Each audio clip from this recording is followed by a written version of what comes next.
Hello students, myself Amrita Dhar, Assistant Professor of Electrical Engineering Department of Greater Kolkata College of Engineering and Management, JIS Group. In this video, I will discuss about the nature of radiation. This topic is included in Module 2 of the subject utilization of electric power. Subject code is EE-702. In this video, I will discuss about the nature of radiation.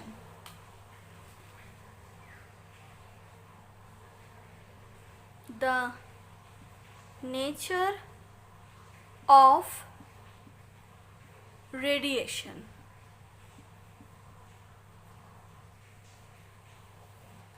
The major difference between illumination engineering and others form of engineering is that whereas other form of engineering largely deal with the exact science of mathematics, physics and chemistry with the economic factors always in mind.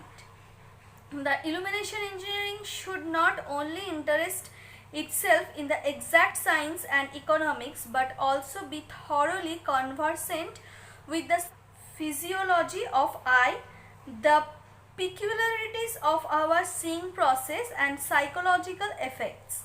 And illumination engineering must also have appreciation of art and architecture in order to produce pleasing effects. Just as brick, stone, steel, etc.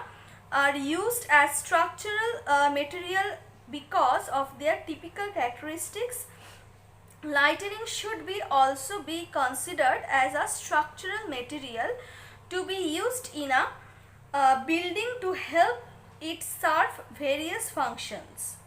Lighting should be designed by architect as definitely as when he uses other building materials. Unfortunately, it is a common practice today to treat lighting like furniture and decoration equipment that can be added after the building has been designed and completed. Even though it is difficult to visualize lighting as a structural element, this consideration must eventually exist as a conviction in the mind of the designer. Poor lighting results in dangerous effects like eye strain, headache, accidents due to insufficient lighting or to glare. Even then, it is astonishing to find that not much attention is paid to this aspect of engineering. Now, if a large structure like dam or a bridge or a transmission network is to be constructed, an engineer is always consulted. But if a large public building is to be illuminated, the job is normally entrusted to a practical man who uses rule of thumb methods rather than scientific methods. Artificial sources of high luminosity are placed directly in the field of vision or so placed that reflected glare will be experienced from polished surface. In the past, human beings passed most of their time out of doors and their lightning needs were provided by nature. Today, however, he spends most of his time in buildings where artificial lighting plays an important role. Good lighting, apart from having aesthetic and decorative aspects, reduce accident, increase the production in the factories and improves general health of the community due to reduction of eye strain. For good lighting, a close cooperation between the artist and the architect and an illumination engineer is desired. Here, now, nature of radiation. The question what light is has puzzled mankind since time immemorial. The ancient Greeks thought of light as consisting of a stream of extremely minute corpuscles which were shot from a hot body which when entered human eye produced some sensation known as light. Corpuscles theory was generally accepted till about 1850, even though Huygens had put forth his theory of waves in the year 1690. The corpuscles theory gave a satisfactory picture of reflection because if corpuscles could be considered as tiny, perfectly elastic spheres, they would bounce off a polished surface with angle of reflection equal to angle of incidence. This theory, however, was unable to explain the phenomena of interference where the addition of two light may produce total darkness. The wave theory also has its problem. To account for the motion of the light waves through free space, scientists thought of a medium, the ether. Later mathematicians proved that such a hypothetical medium must have quite contradictory properties, and the idea of existence was gradually given up. And also photoelectric effects could not be explained by wave theory. Now, it was found necessary to introduce a new fundamental principle which always applies when radiation is emitted or absorbed by the matter. Energy is emitted and absorbed only in discrete quanta of magnitude h lambda. Now, where is h is the Planck's constant.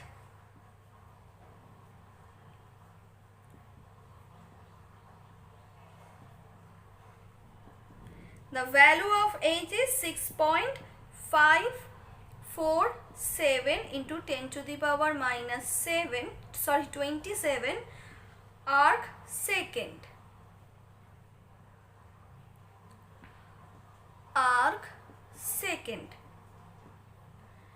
Okay, and lambda is the frequency. Lambda is the frequency in hertz. Okay. Now, an extensive research in this field has revealed the existence of such discrete bundles or quanta of energy known as photons. Radiant energy is always emitted or absorbed in bundles and not continuously as envisaged in wave theory. It is to be noted that valence electrons are responsible for the production of the radiation in the visible region, and these electrons in the outermost orbit are of utmost importance to the illuminating engineer. The energy of an atom is constant as long as electron stays in a given stationary orbit and the atom is said to be in stationary state. The radiation is produced whenever an electron falls from an outer stationary of orbit to one near the nucleus.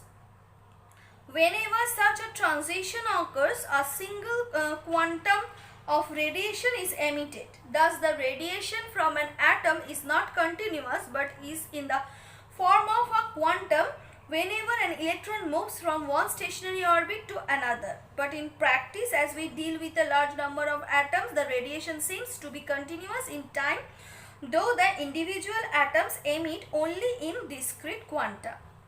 Whenever an atom is excited, that is, energy is added to the atom in some way, such as by collision with an electron having a reasonably high velocity, the atom stays in the excited state, that is, outermost electron goes to higher orbit for a very short time of the order of 10 nanosecond and then reverts back to the normal state, thereby emitting radiation energy. Now, each photon may be considered to be associated with a wave which predicts how the photon will travel. By analogy to other waves, we consider this fictitious wave has a wave also to have the three attributes: frequency, wavelength and velocity, and three quantities are related by the equation v, that is velocity, is equals to lambda gamma, this would be gamma. not lambda. Okay, I have mistake. Now, where lambda is the wavelength, gamma is the frequency of the wave. The wavelengths used by illuminating engineers are very short and the units used are microns or angstrom. The complete spectrum of radiating energy extends over a tremendous range of frequency. I just draw a picture so you can understand better.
This is the infrared region.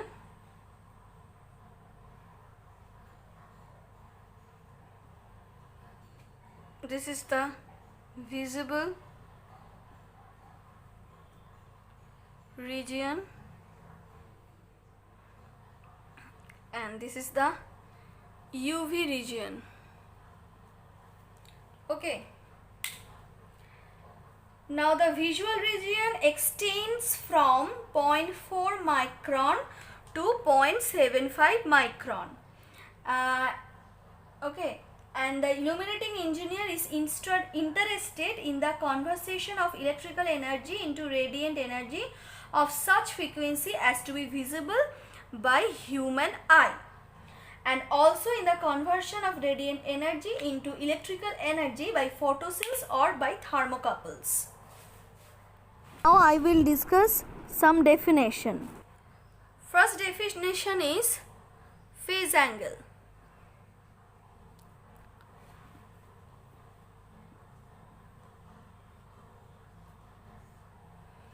Okay. Now a plane angle is subtended at a point and is enclosed by two straight lines lying in a same plane. What is the definition? A plane subtended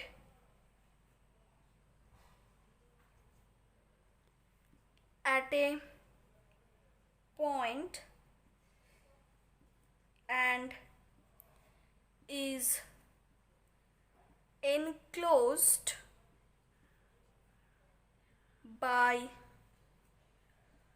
two straight lines.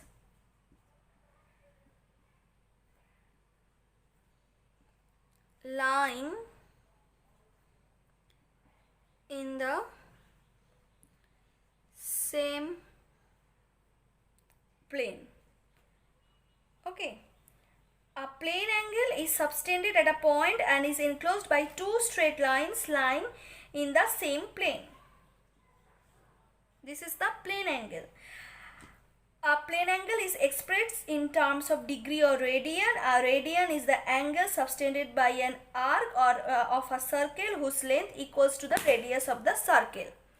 Next is the solid angle. Next is the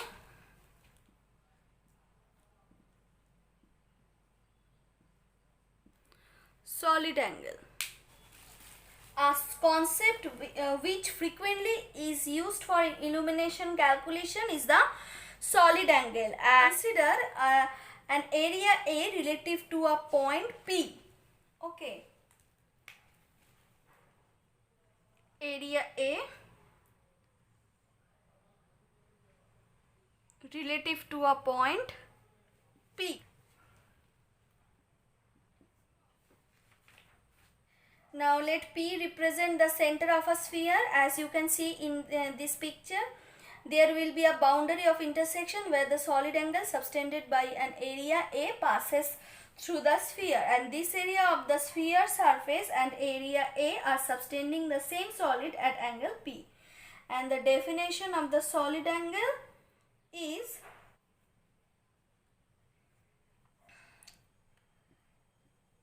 solid angle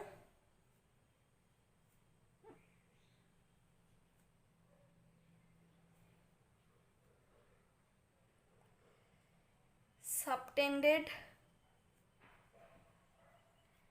by area A is equals to area of intersection of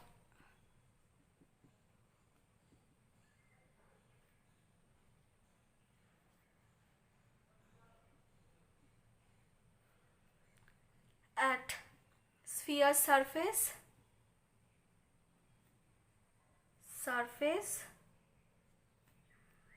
by radius of sphere by the square of radius of sphere. Okay, now solid angle is expressed in steradians.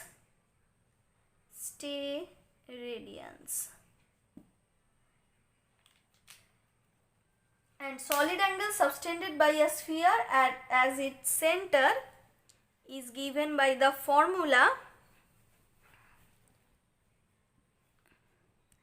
area of sphere by r square. That is 4 pi r square by r square is equals to 4 pi steradians. Okay, this is the solid angle subtended by a sphere as its center. Okay. Next definition is luminous flux. Next definition is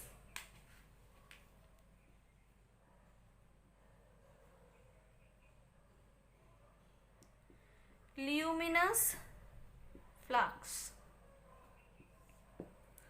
It is the rate of energy radiation in form of light waves and is denoted by phi equals to Q by T. Okay, where Q is the radiant energy,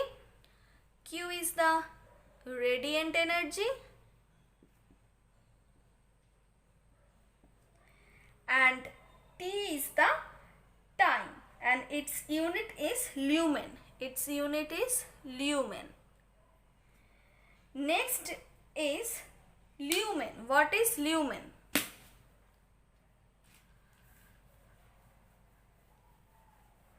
Lumen.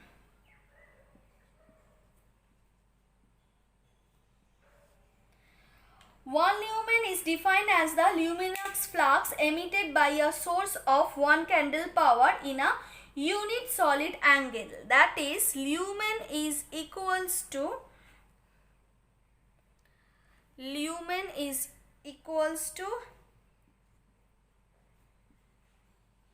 candle power of source into solid angle. Next definition is candle power.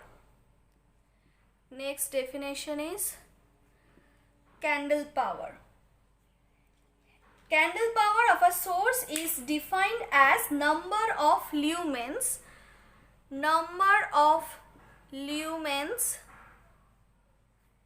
emitted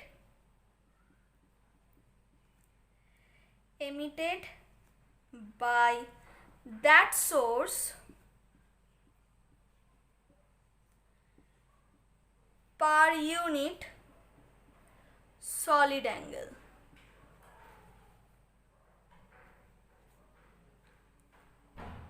in a given direction. The term candle power is used interchangeably with intensity. Okay, so candle power is number of lumens emitted by that source per unit solid angle in a given direction. Next is luminous intensity. Next is luminous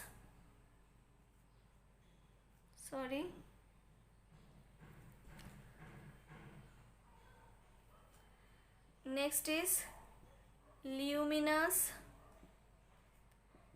intensity. Okay, the mean luminous intensity over a particular range of direction or zones is the flux contained per unit solid angle in that zone. If the solid angle is infinitely small, the intensity is no longer a mean value, but the value is a specific direction. Hence, luminous intensity is mathematically defined as I is equals to limit delta omega tends to 0 delta F by delta omega. Here delta F is the differential luminous flux in a differential solid angle delta omega. The unit for luminous intensity is candela or lumens per steradian. Candela or lumens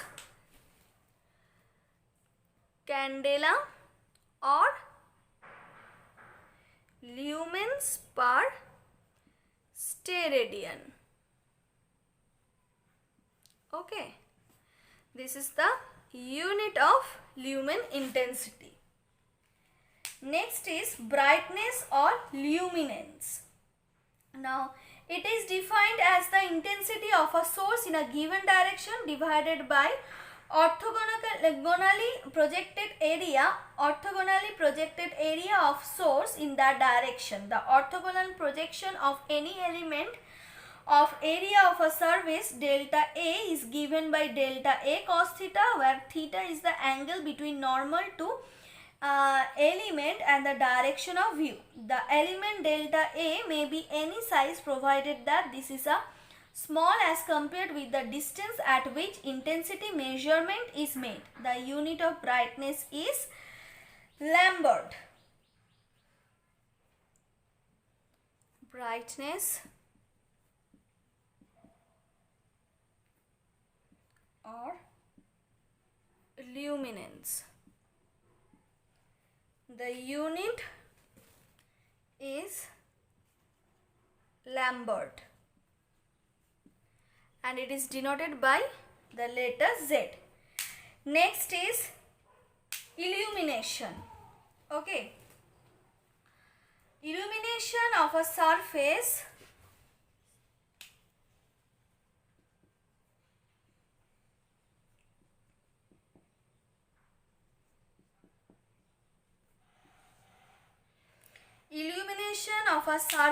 is defined as luminous flux received by the surface